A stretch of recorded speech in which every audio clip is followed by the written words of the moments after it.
BJP का मतलब B for बड़का, जे फॉर झूठा और पी फॉर फाटा। बड़ा आश्चर्य की बात है कि इसका नामकरण जो है भाजपा के सहयोगी दल के नेता बिहार के मुख्यमंत्री नीतीश कुमार जी ने कहा था। बीजेपी ने पूरी अपनी ताकत, आरएसएस ने पूरी अपनी ताकत हमारी लड़ाई बिहार के मुख्यमंत्री सरकार से, भारत सरकार के मंत्रियों से, प्रधानमंत्री से, सीबीआई, ईडी, इनकम टैक्स से, इलेक्शन कमीशन से, सबसे लड़ते एक 32 साल का लड़का नौजवान अकेले चुनाव लड़ रहा है। हमारा मुद्दा अब बीजेपी बड़का झूठा पार्टी इसलिए है, याद कीजिए मोदी जी ने क्या कहा था। बीजेपी का मतलब बी फॉर बड़का, जे फॉर झूठा और पी फॉर फाटा। ये बीजेपी का मतलब, इसका विश्लेषण हमने नहीं किया, ये नामकरण भी हमने नहीं किया है। बड़ा आश्चर्य की बात है कि इसका नामकरण जो है भाजपा के सहयोगी दल के नेता बिहार के मुख्यमंत्री नीतीश कुमार जी ने कहा था 2015 में। बिहार में चुनाव था, देश में इकलौता एक जगह एक राज्य में चुनाव था कोरोना काल में। बीजेपी ने पूरी अपनी ताकत, आरएसएस ने पूरी अपनी ताकत हमारी लड़ाई बिहार के मुख्यमंत्री, वहां के सरकार से, भारत सरकार के मंत्रियों से, प्रधानमंत्री से, कुछ बीजेपी मानसिकता वाले सोच के मीडिया वालों से, सीबीआई, ईडी, इनकम टैक्स से, इलेक्शन कमीशन से, सबसे लड़ते एक 32 साल का लड़का नौजवान अकेले चुनाव लड़ रहा है।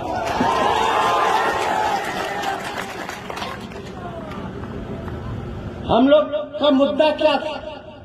पढ़ाई, कमाई, दवाई, सिंचाई, कार्रवाई और सुनवाई वाली सरकार होनी चाहिए। क्या चीज की जरूरत है? पढ़ाई की जरूरत है कि नहीं है? कमाई यानी नौकरी की जरूरत है कि नहीं है? सिंचाई की जरूरत है कि नहीं है? तो इन सारे मुद्दों को लेकर के हम चुनाव के बीच में मिलेगा, बिहार की जनता मौका देगी तो पहला दस्तखत, पहला कैबिनेट मीटिंग में अगर मेरा पहला कदम चलेगा तो एक साथ 10 लाख नौजवानों को हम सरकारी नौकरी देंगे। हमारा मुद्दा है अब बीजेपी बड़का झूठा पार्टी इसलिए है, याद कीजिए मोदी जी ने क्या कहा था 2014 में, एक साल में 2 करोड़ लोगों को रोजगार मिला। पूरा हुआ?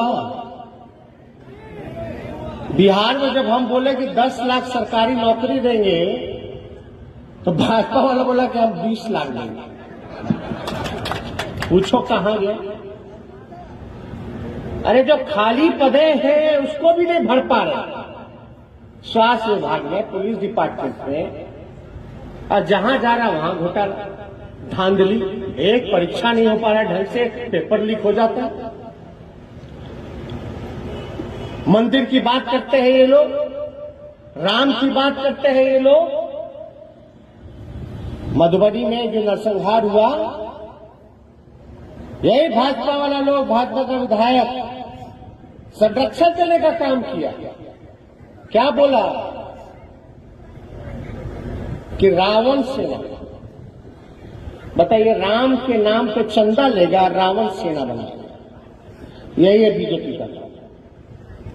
कोई एक भी कोई लोग नहीं गया वहां। यही बीजेपी वाले लोगों ने क्या कहा था कि 15-15 लाख रुपया सभी भारतीयों के खाता में जाएगा। तो अकाउंट खुलने लगा तो लोग उम्मीद में था कि भैया कुछ आए। कितना साल हो गया? 15 लाख मिला हर एक के खाता में। अरे मोदी जी, कम से कम 15 लाख नहीं तो कम से कम 15,000 रुपये का बोनी कराना दीजिए कम से कम। 15,000 मिल जाए लोगों को। आप बताइए, पेट्रोल का दाम बढ़ गया, डीजल का दाम बढ़ गया, गैस चूल्हा का दाम बढ़ गया, घर में नौकरी नहीं है, कोरोना है, बीमारी है, कोई परिवार का लोग कोरोना से पीड़ित हो गया तो आप बर्बाद हो जाइएगा। कहां जाओगे? कर्ज में ऐसे ही लोग डूबे हुए हैं। खाली भाषण। अभी झारखंड के साथ पक्षपात किया जा रहा है, केंद्र से जितना सहयोग देना चाहिए उतना नहीं मिल रहा। अब बताइए, बिहार में भी तो उन्हीं लोगों की सरकार है, लेकिन बिहार को विशेष राज्य का दर्जा नहीं मिल रहा, विशेष पैकेज नहीं मिल रहा। प्याज का दाम बढ़ गया, थाली में से दाल छीन लिया इन लोगों ने। इसलिए इन लोगों के फुसलावे में, बहकावे में आने की जरूरत नहीं है। दिन भर लालू जी को, हमको इन लोग जब तक गड़ियाता नहीं है तब तक इन लोग का मन नहीं भरता। इन लोग बुजुर्गता भी है। भाजपा वाले लोग अगर सबसे ज्यादा अगर डराता है तो लालू जी से डरा है।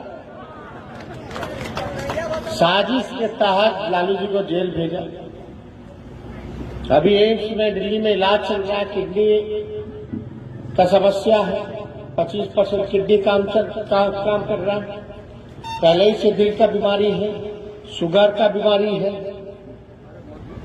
अभी सांस लेने में दिक्कत हो रहा था, हम लोग आनंद फानंद में रिम्स से लेकर के चले गए, लेकिन फिर भी इतने साजिशों के बाद भी लालू जी ने आज तक जो है अपने विचारधारा से समझौता नहीं किया, बीजेपी आरएसएस के सामने घुटना नहीं किया। हम बड़े उम्मीद और आशा के साथ आए।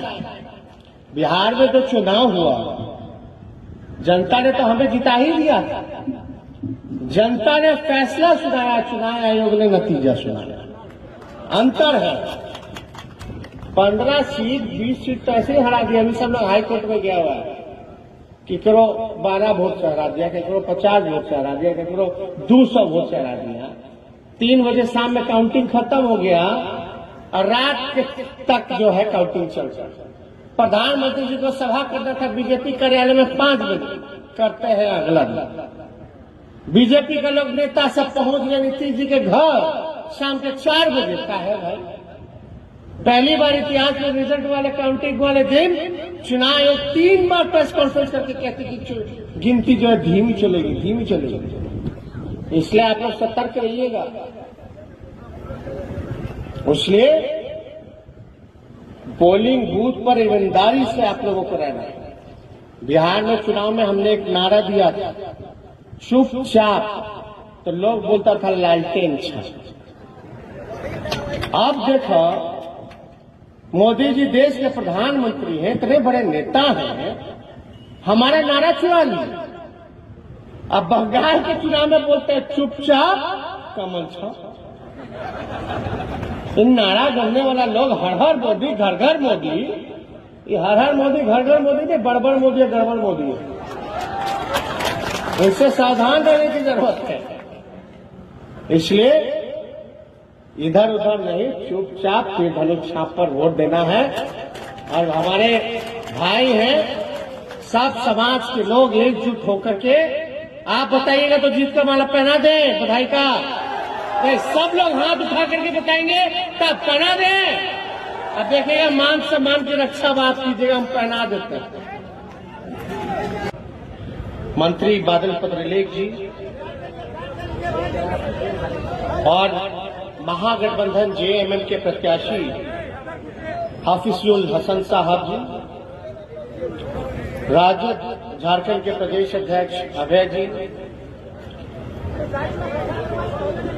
भाई सुरेश पासवान जी, बिहार से चलकर आए हमारे विधायक अभिभावक प्रहलाद यादव जी, अपूर्व विधायिका चकाई की श्रीमती सावित्री देवी जी और सभी महागठबंधन के कांग्रेस, राजद, जेएमएम के जितने भी पदाधिकारी, प्रत्याशी और नेता यहाँ उपस्थित हैं, मीडिया के दोस्तों और बड़ी संख्या में यहाँ नौजवान भाई आए हैं। आप सब लोगों को आदाब, प्रणाम और सलाम मैं करता हूँ।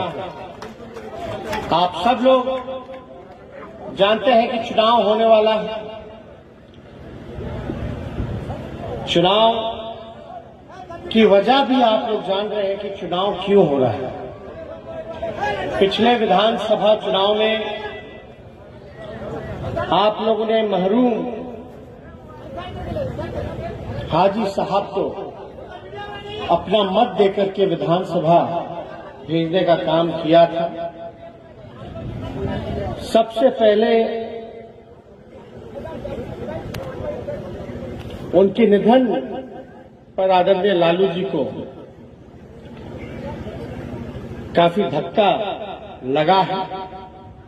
हमारे पिता के पुराने साथी रहे, हमेशा से सुख दुख में उनके भागीदार बने रहे और पिछले चुनाव में विधानसभा के हमारी मुलाकात उनसे हुई थी। हमने उनके लिए चुनाव प्रचार भी किया था।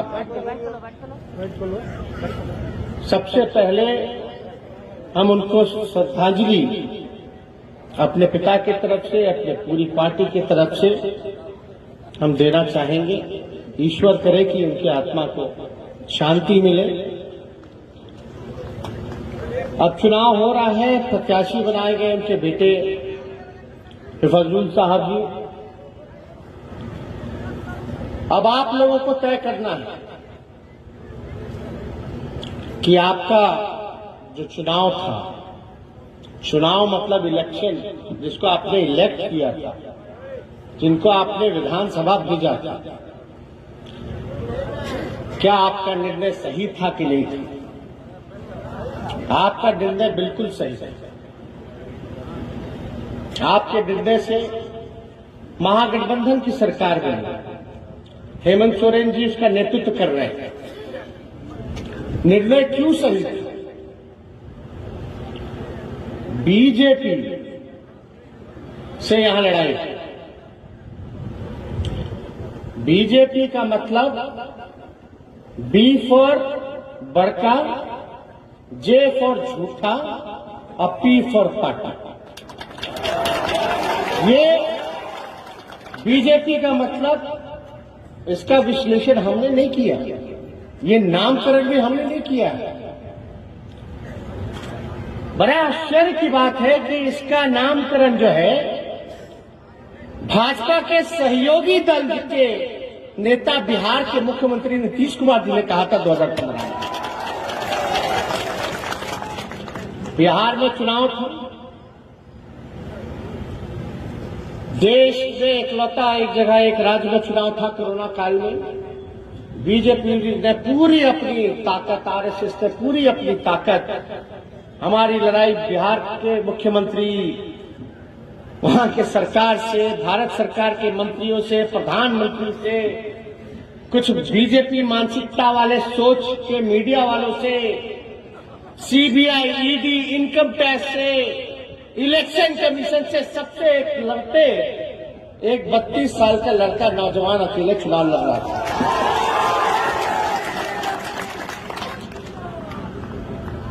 हम लोग का मुद्दा क्या था? पढ़ाई, कमाई, दवाई, सिंचाई, कार्रवाई और सुनवाई वाली सरकार होनी चाहिए। क्या चीज की जरूरत है? पढ़ाई की जरूरत है कि नहीं है? कमाई यानी नौकरी की जरूरत है कि नहीं है?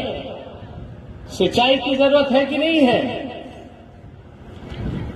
तो इन सारे मुद्दों को लेकर के हम चुनाव के बीच में मिलेगा, बिहार की जनता मौका देगी। तो पहला दस्तखत, पहला कैबिनेट मीटिंग में अगर मेरा पहला कदम चलेगा तो एक साथ 10 लाख नौजवानों को हम सरकारी नौकरी देंगे। हमारा मुद्दा है। अब बीजेपी बड़का झूठा पार्टी इसलिए है, याद कीजिए मोदी जी ने क्या कहा था 2014 में, एक साल में 2 करोड़ लोगों को रोजगार देना। पूरा हुआ? बिहार में जब हम बोले कि 10 लाख सरकारी नौकरी देंगे तो भाजपा वाला बोला कि हम 20 लाख देंगे। पूछो कहां गया। अरे जो खाली पदे हैं उसको भी नहीं भर पा रहे स्वास्थ्य विभाग में, पुलिस डिपार्टमेंट में, और जहां जा रहा वहां घोटाला, धांधली। एक परीक्षा नहीं हो पा रहा ढंग से, पेपर लीक हो जाता है। मंदिर की बात करते हैं ये लोग, राम की बात करते हैं ये लोग। मधुबनी में जो नरसंहार हुआ, यही भाजपा वाला लोग, भाजपा का विधायक संरक्षण करने का काम किया। क्या बोला कि रावण सेना, बताइए, राम के नाम पे चंदा लेगा, रावण सेना बनाएगा। यही है बीजेपी का। कोई एक भी कोई लोग नहीं गया वहां। यही बीजेपी वाले लोगों ने क्या कहा था कि 15-15 लाख रुपया सभी भारतीयों के खाता में जाएगा। तो अकाउंट खुलने लगा तो लोग उम्मीद में था कि भैया कुछ आए। कितना साल हो गया? 15 लाख मिला हर एक के खाता में। अरे मोदी जी, कम से कम 15 लाख नहीं तो कम से कम 15,000 रुपये का बोली करा ना दीजिए। कम से कम 15,000 मिल जाए लोगों को। आप बताइए, पेट्रोल का दाम बढ़ गया, डीजल का दाम बढ़ गया, गैस चूल्हा का दाम बढ़ गया, घर में नौकरी नहीं है, कोरोना है, बीमारी है, कोई परिवार का लोग कोरोना से पीड़ित हो गया तो आप बर्बाद हो जाइएगा। कहां जाओगे? कर्ज में ऐसे ही लोग डूबे हुए, खाली भाषण। अभी झारखंड के साथ पक्षपात किया जा रहा है। केंद्र से जितना सहयोग देना चाहिए उतना नहीं मिल रहा। अब बताइए, बिहार में भी तो उन्हीं लोगों की सरकार है, लेकिन बिहार को विशेष राज्य का दर्जा नहीं मिल रहा, विशेष पैकेज नहीं मिल रहा। प्याज का दाम बढ़ गया, थाली में से दाल छीन लिया इन लोगों ने। इसलिए इन लोगों के फुसलावे में, बहकावे में आने की जरूरत नहीं है। दिन भर लालू जी को, हमको इन लोग जब तक गरियाता नहीं है तब तक इन लोग का मन नहीं भरता। इन लोग बुजुर्गता भी है। भाजपा वाले लोग अगर सबसे ज्यादा अगर डराता है तो लालू जी से डरा है। साजिश के तहत लालू जी को जेल भेजा। अभी एम्स में दिल्ली में इलाज चल रहा है, किडनी का समस्या है, 25% किडनी काम कर रहा है। पहले ही से दिल का बीमारी है, शुगर का बीमारी है। अभी सांस लेने में दिक्कत हो रहा था। हम लोग आनंद फानंद में रिम्स से लेकर के चले गए, लेकिन फिर भी इतने साजिशों के बाद भी लालू जी ने आज तक जो है अपने विचारधारा से समझौता नहीं किया, बीजेपी आरएसएस के सामने घुटना नहीं किया। हम बड़े उम्मीद और आशा के साथ आए। बिहार में जो चुनाव हुआ, जनता ने तो हमें जिता ही दिया था। जनता ने फैसला सुनाया, चुनाव आयोग ने नतीजा सुनाया। अंतर है, 15 सीट 20 सीट तो ऐसे ही हरा दिया। अभी सब लोग हाई कोर्ट में गया हुआ है कि करो 12 वोट से हरा दिया, कि करो 50 वोट से हरा दिया, कि करो 200 वोट से हरा दिया। 3 बजे शाम में काउंटिंग खत्म हो गया और रात तक जो है काउंटिंग चल रहा है। प्रधानमंत्री जी को सभा करना था बीजेपी कार्यालय में 5 बजे, करते हैं अगला दिन। बीजेपी के लोग नेता सब पहुंच गए नीतीश जी के घर शाम के 4 बजे का है भाई। पहली बार इतिहास में रिजल्ट वाले काउंटिंग वाले दिन चुनाव आयोग 3 बार प्रेस कॉन्फ्रेंस करके कहते कि गिनती जो है धीमी चलेगी। इसलिए आप लोग सतर्क रहिएगा। इसलिए पोलिंग बूथ पर ईमानदारी से आप लोगों को रहना है। बिहार में चुनाव में हमने एक नारा दिया था, चुपचाप, तो लोग बोलता था लालटेन छाप। अब देखो, मोदी जी देश के प्रधानमंत्री हैं, इतने बड़े नेता हैं, हमारा नारा चुरा लिया। अब बंगाल के चुनाव में बोलते हैं चुपचाप कमल छाप। इन नारा गढ़ने वाला लोग हर हर मोदी घर घर मोदी, ये हर हर मोदी घर घर मोदी नहीं, बड़बड़ मोदी है, गड़बड़ मोदी है। तो इससे सावधान रहने की जरूरत है। इसलिए इधर उधर नहीं, चुपचाप धनुष छाप पर वोट देना है। और हमारे भाई हैं, सब समाज के लोग एकजुट होकर के, आप बताइएगा तो जीत का माला पहना दें बधाई का। सब लोग हाथ उठा करके बताएंगे तब पहना दें। अब देखिएगा मान सम्मान की रक्षा बात कीजिएगा, हम पहना देते हैं।